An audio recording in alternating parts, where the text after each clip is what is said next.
What you see is what you get, Jamdith sobrang clingy sa isa't isa. Magandang araw po sa inyong lahat mga ka-viewers, shout out po sa lahat ng Team Medeth communities around the globe. At sa lahat ng Solid Medeth, Silent Independent supporters. Binabati ko po kayong lahat, paki-like and share naman guys ng videos natin. Jamdith clingy at caring talaga sa isa't isa, napagkamala na sila na. Paliwanag naman ni Bunso na ganun lang daw talaga ang personality nilang pareho guys. Natural na sa kanila ang clingy at caring sa mga taong malapit sa kanila. At pinaparamdam lang nila na special at mahalagang tao sa kanilang buhay. Dahil wala naman daw script yun, kaya what you see is what you get. Hinahangaan naman ni Bunso si Jam sa kanyang dedicated sa work.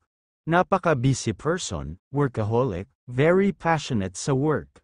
Na-describe na lahat ni Bunso guys, kaya puri naman ni Bunso si Jam.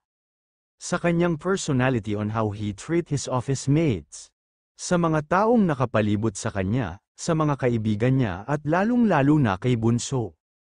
Napakatutuong tao daw talaga ni Jam, parang ang lahat na lang daw ng kabutihan ng personality na may isip mo ay nasa kay James na.